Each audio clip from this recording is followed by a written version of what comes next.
So the Lakers are playing the Wolves in the first round. The Lakers and T-Wolves have had great matchups this year. The Lakers and Timberwolves split the season right down the middle, 2 wins each. And honestly, it's wild how much their games felt like completely different sports depending on the night. Let's start with the obvious. Minnesota's defense was no joke. In 2 of their matchups, they held the Lakers to under 90 points. And that's not something you see every day from a team trying to push pace. In December, when they clashed for the second time, the Timberwolves crushed the Lakers 109-80. That's not just a win, that's a message. Minnesota threw everything at the Lakers, and it worked like a charm. Rudy Gobert owned the glass with 12 rebounds and tossed in 17 points for good measure, while Julius Randle pumped in 18. Naz Reid wasn't far behind, dropping 15 points and keeping the Lakers guessing all night. Meanwhile, Anthony Edwards did what Anthony Edwards does best, torching the Lakers for 27 points in the season opener and then following it up with 23 in their third meeting.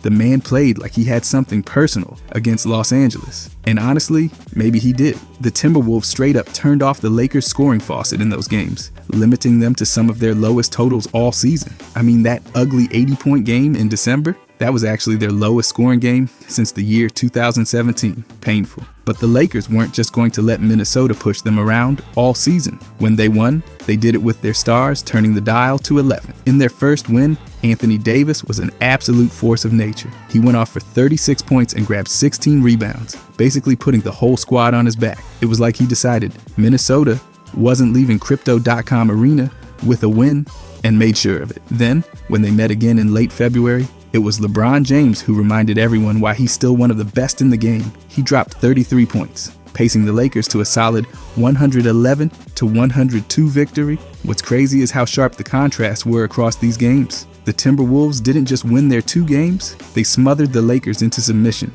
Their defense clamped down so tight, it almost felt like the Lakers were playing underwater. I saw Minnesota absolutely suffocate them, especially in that third matchup where Los Angeles barely scraped together 87 points. Edwards led again with 23 points, but it wasn't just him. The Timberwolves moved as a unit, like they were synced up with the same brain. No gimmicks, just solid, punishing defense and balanced scoring. On the flip side, when the Lakers had things going, they didn't mess around. LeBron's 33 points in February were the spark they needed. But it wasn't just the points, it was the timing. He carried them through the fourth quarter, closing the door on any Timberwolves comeback. And let's not ignore rookie Terrence Shannon Jr. from Minnesota in that same game, because he put up 25 points and kept them hanging around longer than they probably deserved. You could tell the Timberwolves have found a player there. By the way, if you guys enjoy these deep dives, I'll be posting every day during this season. I genuinely appreciate if you could subscribe. Thanks. Anyways, the matchup. There's also something about the way these teams matched up that kept swinging momentum back and forth. The Lakers relied hard on their stars. When they fired, the Lakers cruised. But when they stumbled, like in that brutal December loss, the whole team felt it. Davis and James combined for just 22 points that night. And let's just say, you could feel the energy drain from the entire squad. Minnesota, on the other hand, kept spreading the production. Randle, Gobert, Edwards, Reid, they all stepped up at different times. Gobert's double-double in that blowout win wasn't flashy, but it was straight up effective. He controlled the boards and clogged up the paint like it was rush hour traffic.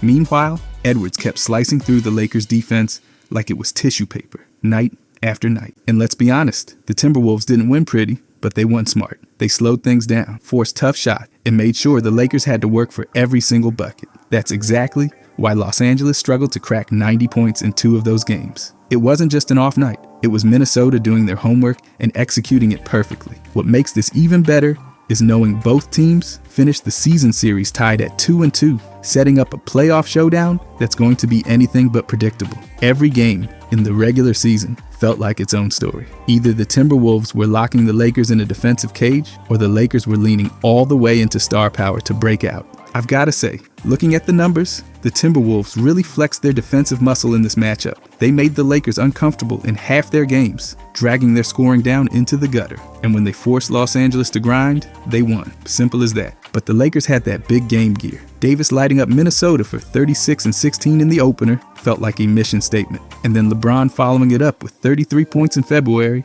just showed they've still got that switch when they need it. Minnesota's balance was great, but the Lakers' firepower wasn't going away quietly. And you've got to appreciate how both teams gave themselves a blueprint. For Minnesota, it's about doubling down on their defense and letting Edwards keep the scoring pressure high. For the Lakers, it's all about unleashing their stars and keeping the tempo up. If they do that, they can avoid those ugly scoring droughts that Minnesota forced them into earlier in the season. Honestly, this whole season series was a back and forth tug of war, and the stats tell the whole story. Both teams threw heavy punches, both landed some, and both took a few on the chin. Now they're lined up for the playoffs, and if the regular season showed us anything, it's that this thing's far from settled. But really, to me, this series comes down to 3 matchups.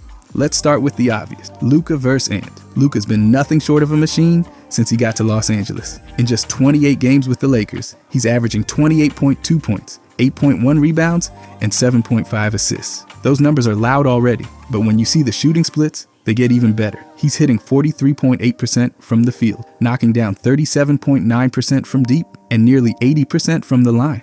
And it's not just raw stats either. His true shooting is sitting at 58.7%, which is exactly where you want it for a high volume score. Add in a player efficiency rating of 24 and almost 6 win shares in barely a third of a season, and you're looking at a player who's giving the Lakers everything they hoped. Now Luka's usage rate is 33.5%, so he's got the ball a lot, and honestly, that's exactly where it needs to be. He's creating shots, controlling the flow, and even though his assist to turnover ratio dipped a little compared to his Dallas days, he's still racking up 7.5 assists per game. His plus minus is outrageous too, sitting at plus 344 over those 28 games, which breaks down to 12.3 net rating per game. That kind of impact changes games, straight up. When it gets tight in the clutch, Luka's been cold-blooded. In the final 5 minutes, with the score within 5 points, he's got an effective field goal percentage of 62.1, and he's scoring over 4 points per clutch time frame. He's also dishing out a couple assists during those moments, and the Lakers have gone 9-4 in those clutch situations with Luka on the floor. That's exactly the kind of late game control they're going to need against Minnesota. Now let's talk about the Timberwolves specifically, because Luka's going to have to dissect them like a science project if the Lakers want to move on. Minnesota loves that drop coverage, with Rudy Gobert anchoring the paint. And here's the thing, Luka's been shooting 45.5% on floaters this season. That's exactly the shot you want against that coverage. Gobert stays back, Luka gets into that soft pocket around the free throw line, and it's money if he stays aggressive. The Timberwolves also allow 36.8% shooting from 3 to point guards, and Luka's comfortably knocking down almost 38% from deep. If Minnesota's closeouts stay lazy, Luka can punish them all game. And when the Wolves get desperate and start blitzing ball screens, Luka's not sweating. He's scoring an average of 1.25 points per possession against blitzes, which puts him right in the 90th percentile league-wide. That's elite, no other way to say it. Defensively though, Luka's got some cleaning up to do. His defensive raptor is negative 1.2, which basically means Minnesota is going to try to expose him. The Timberwolves run over 12 off-ball screens a game, and Luka has to fight through those. If he gets stuck or switches lazily, Minnesota's going to take advantage, especially with Edwards flying around off those actions. Pace is another big factor. The Lakers play slow, around 98.2, while Minnesota's sitting at 100.1. Luka's going to have to drag this series down to a crawl. The slower the game, the fewer transition chances for Anthony Edwards. Minnesota's best in the open floor, so controlling the tempo could swing games in Los Angeles' favor. Now, let's stack Luka right next to Anthony Edwards, because that's the heavyweight matchup of this series. Luka's scoring 28.2 a night, Edwards is at 26.5. Luka's pulling down 8.1 boards, while Edwards is grabbing 5.8. Playmaking? Not even close. Luka's at 7.5 assists. Edwards is at 5.3. Luka's usage rate is higher too, 33.5, compared to Edwards' 31.2. But Edwards isn't exactly lagging. His true shooting is actually a tick higher at 59.1%, and defensively, it's a whole different conversation. Edwards has a positive 2.1 defensive raptor, while Luka's sitting at negative 1.2. Edwards is flat out better on that end of the floor. Clutch time scoring is tight. Luka's getting 4.1 points in those moments, while Edwards is just behind at 3.8. Luka's efficiency shines here though, with that 62.1 effective field goal percentage in the clutch, compared to Edwards' 54.3%. Luka's got clear advantages in isolation and pick and roll play. He's posting 1.12 points per possession in isolation, sitting in the 92nd percentile. Edwards is at 0.98 in those same situations. Running the pick and roll, Luka's producing 1.08 points per possession, while Edwards is at 0.91. These edges matter, especially when every possession tightens up in the playoffs. Edwards does have the upper hand in some key areas though. His rim pressure is serious business, finishing over 62% of his shots at the rim compared to Luka's 58.9%. Edwards also lives in transition, scoring 1.28 points per possession on fast breaks, while Luka's at 1.11. If the Lakers let this series turn into a track meet, they're asking for trouble. To beat Edwards in this matchup, Luka's got to control the playmaking battle. The Timberwolves rank 22nd in assist percentage allowed, which means they're vulnerable when you move the ball. Luka's drive and kick game is going to be crucial, and the Lakers are shooting 38.1% on those kick-out threes from him. If he keeps the ball moving, the Wolves' defense can crack. Luka also has to keep the ball secure, especially with Edwards averaging nearly 2 steals per game. Luka's turning it over 3.7 times a night, and live ball turnovers will kill the Lakers against Minnesota's transition attack. Every sloppy pass is basically a gift-wrapped dunk for Edwards. Fourth quarters will be the decider, no question. Luka's clutch effective field goal percentage is way better, so he's got to lean into that and be the closer. Late game execution matters so much in tight playoff games, and Luka's got the numbers to own those moments. Defensively, Luka needs to stay attached to Edwards, off screens, and force him into contested jumpers. Edwards is shooting 41.2% on those contested looks, which is manageable. If Luka gives him clean looks though, that number is going to climb in a hurry. Let's not forget Luka's own performance against Minnesota earlier this season. In that February 27th game, he had 21 points, 13 rebounds, and 5 assists. But he shot an ugly 6 for 20 from the field and just 1 for 9 from deep. He absolutely has to shoot better than 45% to avoid repeating that inefficiency. That shooting line won't cut it in the playoffs, not against this Wolves squad. When it's all said and done, Luka's got the tools to tilt this series. His elite scoring, playmaking, and clutch finishing are major weapons, but he has to limit those defensive lapses and take full advantage of Minnesota's drop coverage with Gobert. If Luka wins the playmaking duel and locks in late, the Lakers have the upper hand. Outplaying Edwards means Luka has to command the game from start to finish, not just in bursts. If he does, and if the Lakers follow his lead, they're punching their ticket to the next round. But after them, LeBron is going to have to completely outplay Randall if they want to win. LeBron's been elite this year. He's stacking up 25.3 points per game, 7.5 rebounds, and 7.4 assists. You look at those numbers and they're already ridiculous, but the efficiency is what takes it over the top. He's shooting 54.1% from the field and 40% from deep, while maintaining a true shooting percentage of 62.1. He's not just scoring, he's doing it cleanly, and there's barely a defense in the league that's figured out how to slow him down without throwing the whole house at him. When it gets tight, LeBron's still delivering. In clutch situations, he's putting up 4.3 points with an effective field goal percentage of 62.1. That's surgical precision when the game is on the line. Meanwhile, Julius Randle's been solid, but just not in LeBron's stratosphere. Randle's giving Minnesota 18.8 points, 7 rebounds, and 4.7 assists. The numbers look fine on paper, but once you line them up against LeBron's, they shrink fast. Randle's shooting 48.5% from the field and 34.7% from beyond the arc, which is respectable, but there's a noticeable gap. His true shooting is 58.3%, trailing LeBron yet again. In the clutch, he's at 3.1 points per game, but his efficiency slides down to 54.3%. When the game is on the line, you trust LeBron's numbers over Randle's every single time. When these two went head-to-head this season, the numbers tell the whole story. In that February 27th matchup, when the Lakers walked away with a 111-102 win, LeBron absolutely took over. He put up 33 points, snagged 17 rebounds, and added 6 assists. He did it all, straight up. Randle, on the other hand, struggled, finishing with just 10 points on 4 for 11 shooting. It was clear who controlled the floor that night. Even in their earlier December game, when the Timberwolves dominated the Lakers 109-80, Randle only barely edged LeBron in scoring with 18 points to LeBron's 14, but LeBron played just 28 minutes. Because honestly, that game was out of reach way before the final buzzer. For LeBron to dominate Randle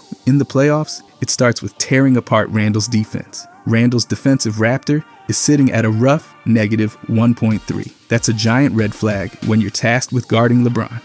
Isolation is LeBron's playground, and he's scoring 1.12 points per possession in those situations, ranking in the 92nd percentile across the league. Meanwhile, Randle's giving up nearly 1 point per possession in isolation. If the Lakers can force Minnesota into switches and get Randle defending LeBron one-on-one, it's basically free money. The beauty of LeBron's game is he does not have to force anything. He's already got the massive edge in playmaking, averaging almost 3 more assists than Randle per game. Minnesota's defense is soft when it comes to passing, sitting 22nd in assist percentage allowed. LeBron's drive and kick game is going to crack them wide open. When he collapses the defense, he can find shooters all over the floor, and the Lakers have been knocking down those looks at a high rate. He's essentially a walking playmaker. And against a defense like Minnesota's, that's a nightmare. Then you get to the clutch, and it's not even a debate. LeBron's 62.1% effective field goal percentage in clutch moments destroys Randle's 54.3%.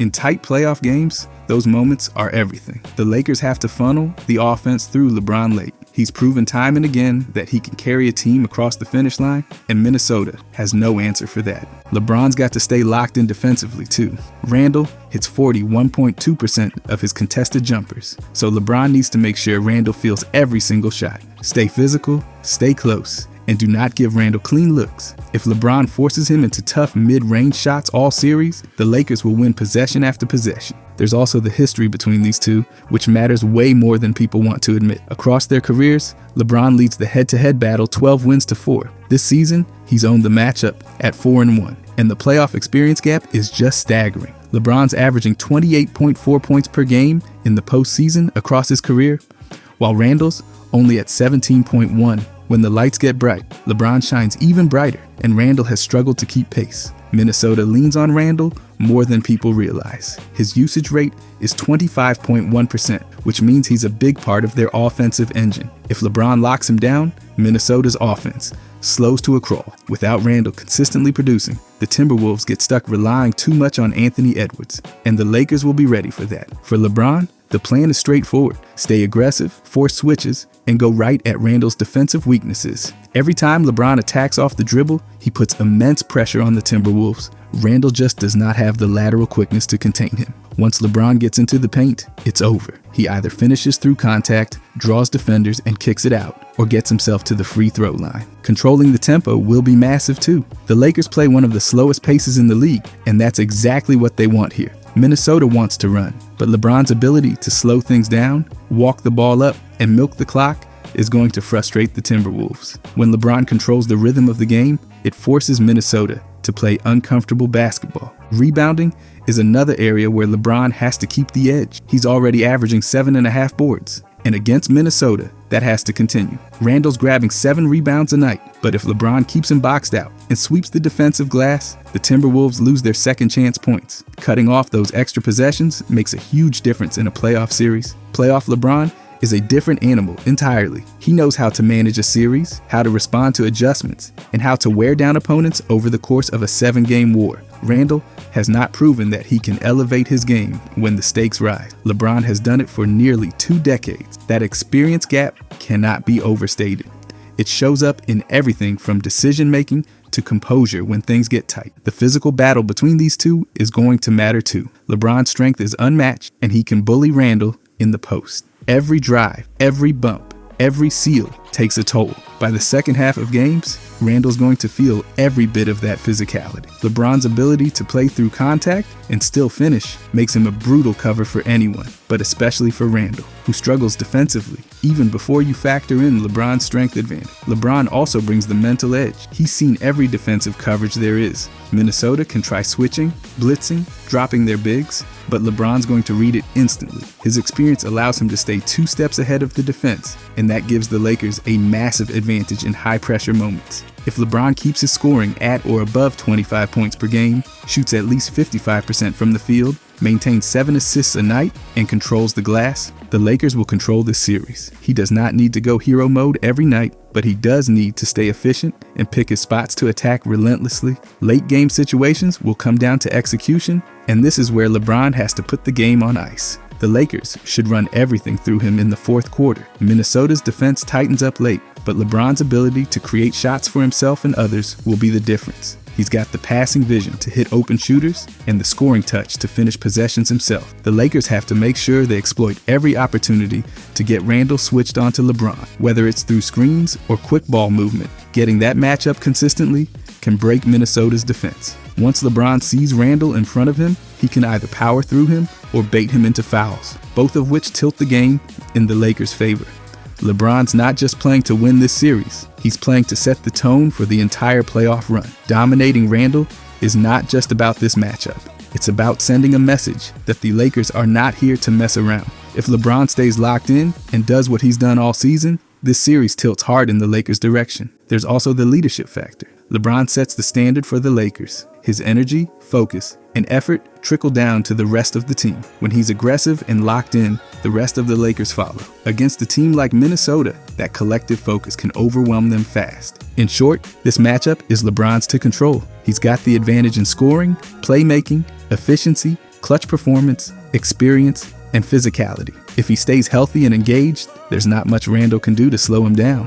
LeBron just needs to keep his foot on the gas, attack relentlessly, and let his game speak for itself. If he does that, the Lakers will not just win this matchup, they'll win the series. But lastly, he won't outplay him, but Hayes will have to hold his own against Gobert. Jackson Hayes has a serious job on his hands if the Lakers want to survive Rudy Gobert in this series. Statistically, the gap between the two is obvious, and Hayes is going to have to scrap, claw, and flat out outwork Gobert to keep this from becoming a mismatch that tilts the entire series. Let's look at it straight. Gobert's averaging 11.7 points, pulling down 10.9 rebounds, and blocking 1.5 shots a game. Hayes is at 6.9 points, 4.8 rebounds, and just under 1 block per game. Already, the gap is clear.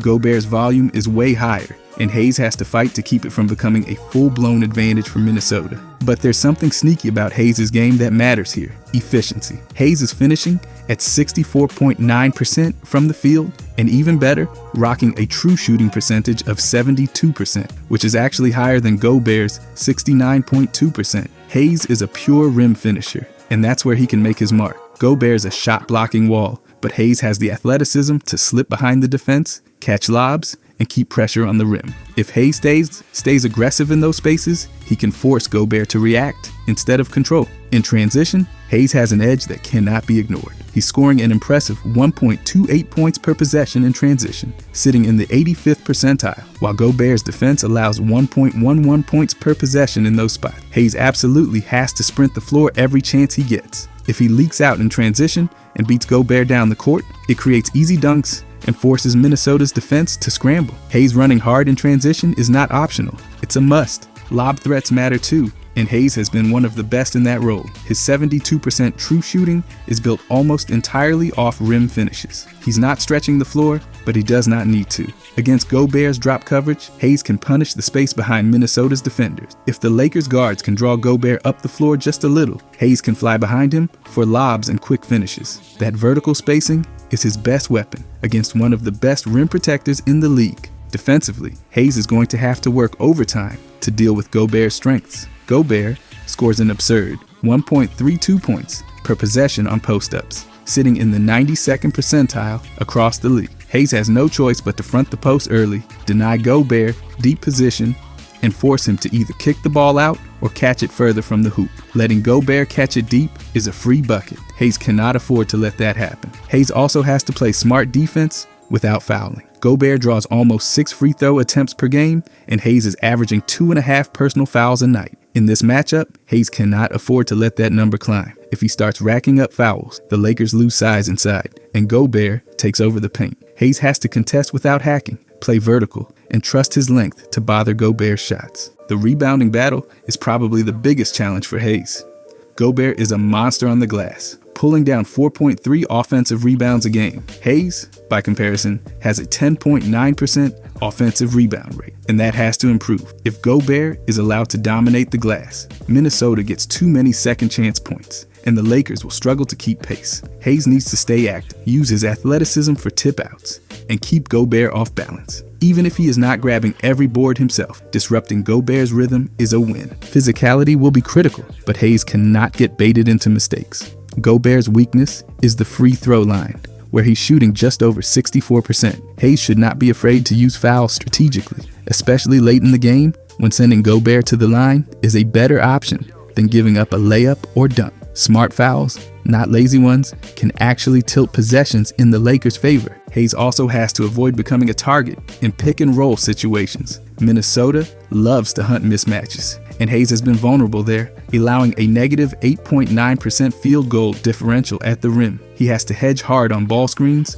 or switch intelligently to avoid giving up easy looks. If Hayes stays disciplined in those actions, he can neutralize a big part of Minnesota's offensive attack. Gobert's screening game is another area where Hayes has to stay sharp. Gobert averages 6.4 screen assists per game, which means he's springing teammates free for clean looks constantly. Hayes needs to disrupt that timing with aggressive hedging, fight over screens, and make life uncomfortable for the Timberwolves ball handlers. Breaking up Minnesota's flow at the point of attack helps shrink Gobert's impact without having to face him head-on every possession. Effort is going to be everything. In their most recent matchup, Gobert put up 18 points and 16 rebounds, while Hayes countered with 19 points and 10 boards. Hayes showed he can keep up, but it has to be a constant. He cannot afford to coast through stretches. Every possession counts, and Hayes' motor has to run hot from tip-off to the final whistle. If he takes even a couple possessions off, Gobert will punish the Lakers. Tactically,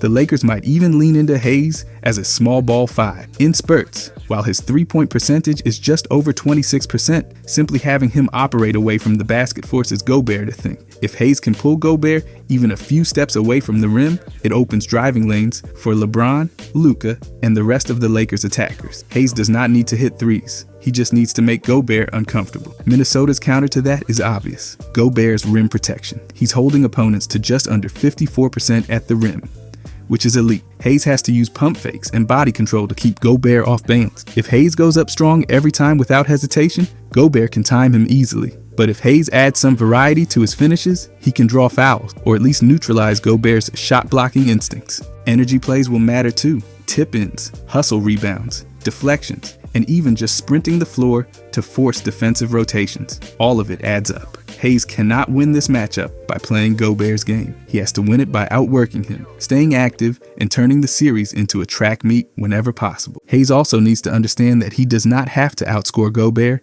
to win this matchup. His value comes from doing the dirty work, setting hard screens, rolling with purpose, defending without fouling, and contesting every shot at the rim. If Hayes holds Gobert to 12 points and 10 rebounds a game, that's a massive win for the Lakers. Gobert will try to bait Hayes into mistakes, especially with physical play around the rim. Hayes has to keep his cool, play through the contact, and stay focused on the bigger picture. Every time Gobert flusters him, it gives the Timberwolves momentum. Staying level-headed is non-negotiable. The Lakers can also help Hayes by being sharp with their perimeter defense. If they keep Minnesota's guards from easily penetrating, it reduces the number of lobs and dump-offs to Gobert. Team defense supports Hayes' efforts inside and keeps him from getting overwhelmed by constant pressure. Hayes is not expected to outplay Gobert, but he has to make sure Gobert does not control the series. Winning transition battles, limiting fouls, crashing the glass, and playing with relentless energy are his keys. If Hayes checks those boxes, the Lakers gain a critical edge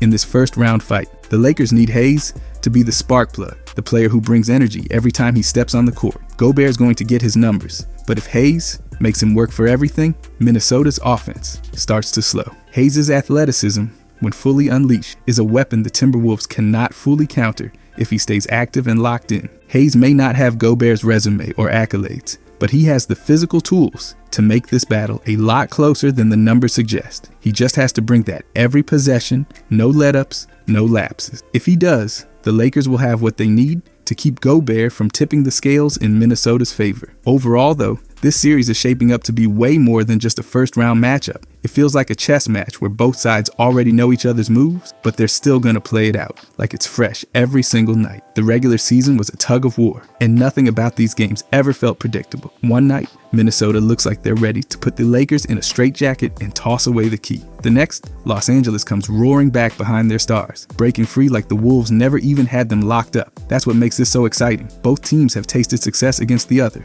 and both know exactly how to push the right buttons to make things uncomfortable. The Lakers, for all their ups and downs, still have that championship DNA. There's this switch they flip, and when it happens, they become a completely different animal. When the ball is moving, when their stars are firing, and when they're playing at their pace, they look like they belong deep in the playoffs, not just squeaking by the first round, but they can't afford to drift for even a second against Minnesota. Any slip, and the Timberwolves are all over it, like they've been waiting for that moment the entire game. Minnesota plays hungry, and that hunger can catch the Lakers flat-footed if they let it. Minnesota's got that fight in them. They're not flashy, they're not going to win with style points, but they bring this gritty, grinded out mentality that makes every possession feel like it matters way more than it should. They've got size, they've got energy, and they've got just enough offensive punch to make things painful if you're not locked in. When they crank up their defense, it squeezes the life out of the other team's rhythm. And that's exactly what they'll try to do to the Lakers across this series. They want to slow the game down, keep it in the mud, and turn every trip down the floor into a battle. But the Lakers are not built to play that game. And honestly, they should not even try. When they lean into their strengths, pushing the tempo, using their stars to dictate flow, and keeping Minnesota off balance, they take control. It's not about matching Minnesota's style. It's about forcing the Timberwolves to play their game instead. That's when the Lakers are at their best. When they make Minnesota chase them instead of the other way around, the whole thing opens up. Shots get cleaner, lanes open wider, and suddenly, the Timberwolves look like they're reacting instead of dictating. And that's really the heart of it. Whoever controls the pace controls this series. If Minnesota drags the Lakers into a defensive slugfest, things get messy fast. But if the Lakers play with pace, play free, and let their best players do what they do best, they can stretch Minnesota out and break down that defensive wall. It's a battle of wills as much as anything else. No matter what happened in the regular season,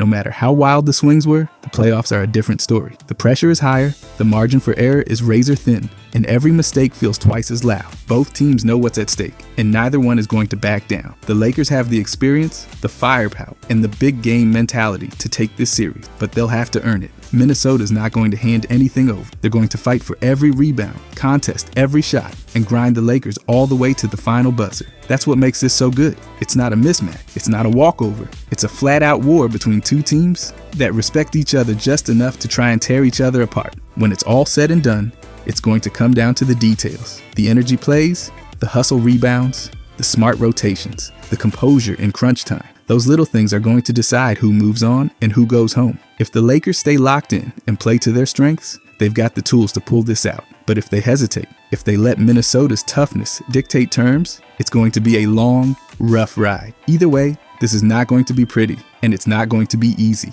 It's going to be a fight, and I honestly cannot wait to see who lands the final punch. If you guys enjoyed this, I'll be posting every day during the season. I genuinely appreciate if you could subscribe. Thanks for watching.